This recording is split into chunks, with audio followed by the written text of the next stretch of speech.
Welcome to Ray Sensation. I'm your host, Dan.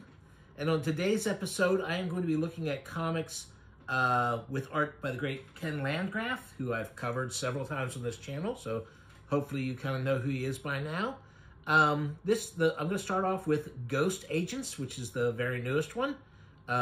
This is an issue called Outlaw Town. Ghost Agents is published by Cosmic Lion Productions. And the Ghost Agents, let's see, Ghost Agents. So GHOST stands for Global Hierarchy of Secret Tactics. So they're kind of like a global do-gooder spy agency. And all the different comics are just standalone stories involving different characters, some reoccurring characters, but there can be different ones in different times, periods, and stuff like that. And just doing basically cool stuff. It's mostly based on pop culture kind of stuff, comics and movies, and they say rock and roll of the late 60s and through the 70s. And Steranko's is a Nick Fury, agent of S.H.I.E.L.D., seems to be a major contributor to this. Although I also noticed what I think is probably some Paul Gulacy, Master of Kung Fu influence, a bunch of stuff like that. And, you know, I've got all the issues they've put out so far. Some of them, you know, depending on who the artist is basically how I enjoy them. So, because it's very loose framework and stories. So it's really depends on the artist. And since I'm a big Ken Landgraf fan, hey, this issue should be right up my alley. So here's the one character has this young woman who goes around and makes personal appearances for them. Her name is in the back of the book. I've forgotten it already. So here we go. Starts off with one of the spy characters. And Outlaw Town, Ken Landgraf, pencils, inks, Zipatone, violence. Then we have Rocco Jerome, script, and I think Rocco's written a lot of the issues I've got, at least. Christian Misi, I guess is how you pronounce that, does the coloring, and Eli Schwab does letters. I think he's also one of the publishers behind Cosmic Lion. I know. So anyway, so here we go. It starts off, this is Los Angeles, 1969, and it concerns the agent coming to this, it's an old Western town. You know, it was a place used to shoot Westerns at one point, and of course the Westerns by 69 had fallen out of favor, and a bunch of hippies were living there. So, you know, obviously this is a nod to the Manson family and Spahn Ranch. And the hippies, though, here have been taking some kind of drug, and the drug of choice has mutated them into horrible monsters. And so what we've got here is lots of pages of action, you know, of this agent fighting the monsters, and then the female agent shows up, and then they start fighting monsters together.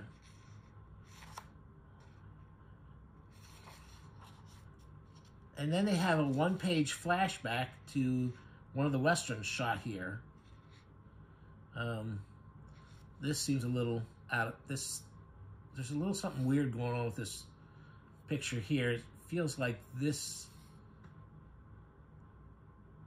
Yeah, I'm not really sure about that one there, but it's a fun book. There's nothing. I mean, there are plenty of people who would have done the same comic in 6 pages. Of course, then you wouldn't have gotten this much Ken Landgraf.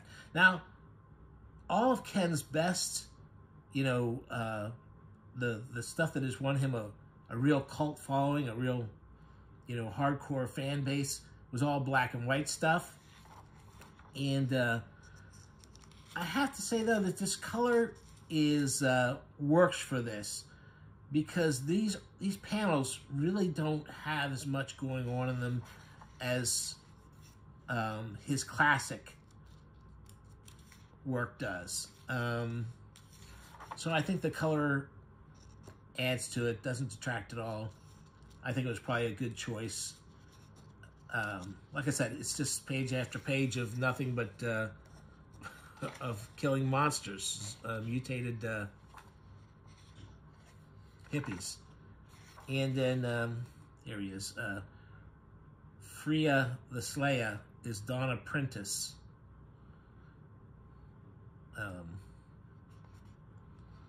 So there's that. Here's a Cosmic Lion page. So this is I'm glad I got this book. I'm glad I supported it.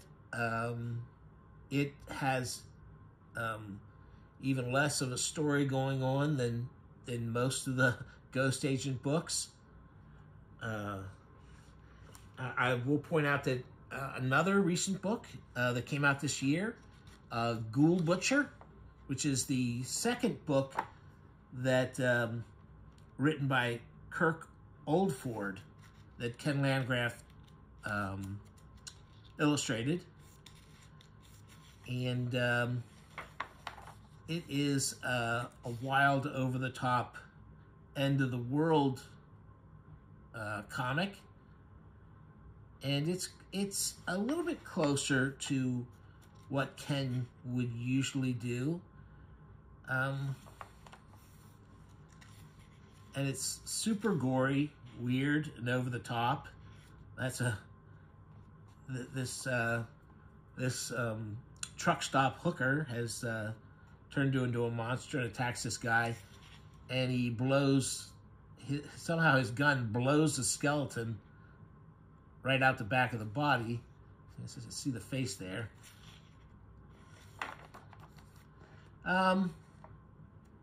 I mean, this is, again, it's fun. This is in black and white. And, you know, Ken gets to do some of his more fetish-looking drawings of women, which is fine by me.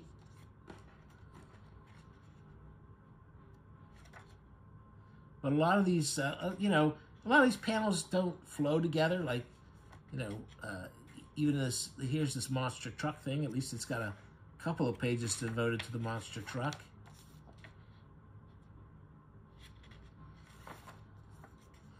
And here's the dinosaur skeletons come to life to museum and attack people.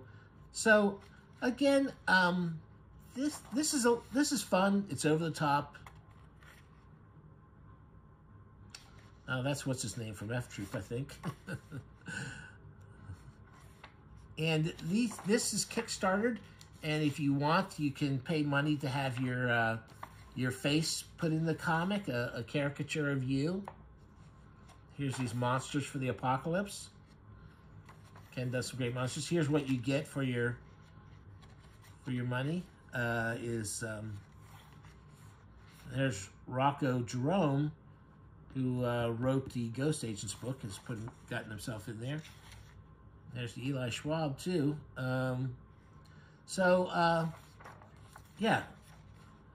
So it's fun. Again, though, one other thing is when you look at the best of Ken in his heyday, and you know, I buy and support these. I think they're fun to get. But if you don't have any Ken Landgraf, I would think you would start with what most people consider his greatest series, the New York City Outlaws. The artwork, here we go, let's go in here. The artwork is great. It has the unusual,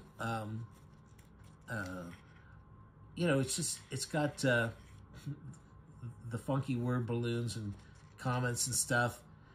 It's taking itself very seriously.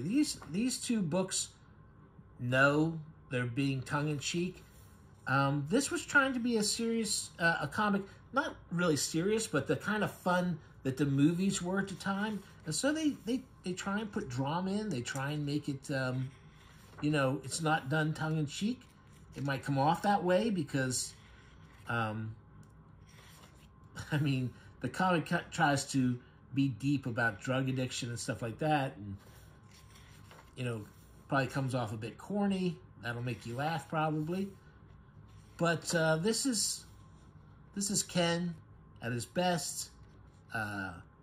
A vigilante gang that goes around fighting criminals, including those awful punk rockers who want to ruin the music scene. And they fight robots and aliens and all kinds of stuff. This is just a great book. This book is how many pages is this? Now, of course, they're not numbered pages, but it's a lot of pages. It's everything that he did, and it's only $29.99. A great deal. This is from the guys behind Power Comics YouTube channel and Floating World Comics publishers.